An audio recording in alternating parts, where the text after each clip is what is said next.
Last week, Coles lost in federal court. Their down discount program was found to be misleading. 13 out of 14 cases, not genuine discounts. And now, every Australian shopper is asking the same question. What about Woolworths? The answer is Woolworths is next. The ACCC took both supermarkets to court at the same time, for almost identical conduct. The same judge heard both cases. The Woolworths judgment is reserved, meaning Justice Michael O'Brien is considering it right now, and will hand it down any day. Today we're breaking down the Woolworths case, what it's about, how it differs from Coles, and what it means for every Australian who's ever grabbed something off the shelf because it had a prices dropped ticket on it. First, a quick refresher on what the ACCC is actually alleging. The ACCC claims that Woolworths ran its prices dropped promotional program in a way that misled consumers. The allegation is specific. Woolworths took 266 everyday products, things like Tim Tams, tiny teddy biscuits, Fab laundry powder, and Kleenex tissues, held them at a stable price for at least 180 days or more, then temporarily spiked the price by at least 15% for 45 days or less. Then Woolworths dropped the price below the temporarily raised level and slapped a prices dropped ticket on it. To the shopper, it looked like a genuine discount from the regular price, but the regular price, the one the ticket implied, had been reduced, was actually the temporarily inflated version, not the price the product had been sitting at for months or years before. ACCC Chair Gina Cass-Gottlieb put it plainly when the case was filed. Coles and Woolworths spent years marketing their promotions as representing sustained reductions in regular prices, but in many cases, she said, the discounts were in fact illusory. Prime Minister Albanese said customers don't deserve to be treated as fools. Now the Woolworths case is slightly different from the Coles case, in one important way, and that difference matters for how the judgment might land. In the Coles case, the ACCC spent considerable time in court, examining Coles' internal strategy, what the company knew, what its executives discussed, what the commercial rationale was behind the down program. The judge ultimately found the discounts were misleading, but accepted that the price rises were driven by genuine supplier cost increases, not deliberate manipulation. In the Woolworths case, the ACCC took a more direct approach. Instead of going deep on internal strategy, the ACCC focused purely on the consumer experience, what the prices dropped ticket told a shopper, and whether the representation was true.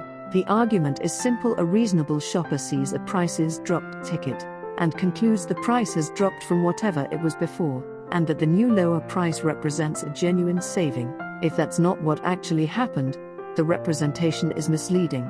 Full stop. This more streamlined approach may actually make the Woolworths case easier for the ACCC to win, because it doesn't require proving what Woolworths intended, only what the ticket communicated, and whether that was accurate. So what products are at the center of the Woolworths case? The ACCC focused its court argument on a bundle of 12 everyday items, chosen from the longer list of 266. They're products every Australian would recognize: Tim Tams, tiny teddy biscuits, Fab laundry powder, Kleenex aloe vera tissues, products that families buy every week without much thought. The pattern alleged is consistent across all of them. Each product sat at a stable price for at least 6 months. The price was then raised by at least 15% for a short window, often just a few weeks. Then it came down below the raised price, and Woolworths labeled it prices dropped. The final discounted price was often higher than the price before the spike.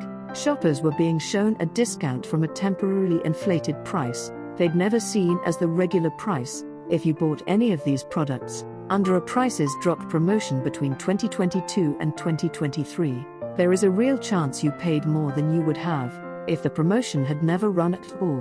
Here's what makes this moment in Australian retail history significant. The Coles and Woolworths cases together represent the first time Australia's consumer law has been applied specifically to the mechanics of supermarket promotional pricing. For decades, the way these programs worked was largely hidden from consumers. You saw the yellow ticket, you assumed it meant a genuine saving, you put it in your trolley. The ACCC's investigation and Justice O'Brien's willingness to examine the cases in forensic detail has pulled back the curtain. The 12-week standard established in the Coles ruling is now the benchmark. A product needs to have been sold at a given price for at least 12 weeks before that. Price can be used as the reference point for a discount promotion. That sounds like a technical legal rule, but for ordinary shoppers, it means something very concrete. The next time you see a promotional ticket at a supermarket claiming a price has dropped, there is now a legal standard behind that claim. The supermarket is required to be telling the truth about what the price was before, whether that standard is enforced consistently, and whether the penalties imposed on Coles and Woolworths are large enough to genuinely change behavior is the next test. Former ACCC Chair Alan Fels has consistently argued that the fines need to be substantial to have a deterrent effect. For companies earning billions in profit, a fine of tens of millions is manageable.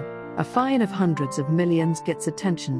While we wait for the Woolworths judgment, it's worth zooming out to the bigger picture. Australia's two dominant supermarkets have been under unprecedented scrutiny over the past 2 years. The ACCC's 12-month market inquiry, the court cases, the Senate committee hearings, the public debate about price gouging, and now, from July 1st, new laws that make excessive pricing explicitly illegal. All of this represents a fundamental shift in how Australia regulates its supermarket sector. For most of the past 2 decades, Coles and Woolworths operated in an environment where their market dominance was accepted as a fact of life. Their pricing practices attracted occasional media criticism, but little legal consequence, and regulatory pressure was relatively light. That environment has changed.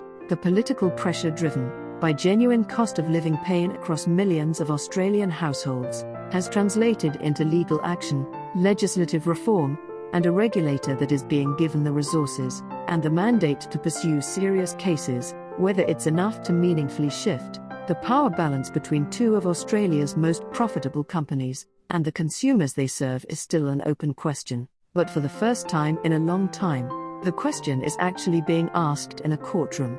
The Woolworths judgment could come any day. When it does, I'll be covering it, so make sure you're subscribed so you don't miss it. In the meantime, did you buy any of the products named in the Woolworths case under a prices dropped promotion? Tim Tams, Tiny Teddies, Fab Powder, Kleenex tissues? Drop it in the comments. And if you haven't seen our Coles verdict video, link is in the description. The 2 cases tell one complete story. Like and subscribe for more Australian news explained simply. See you next time.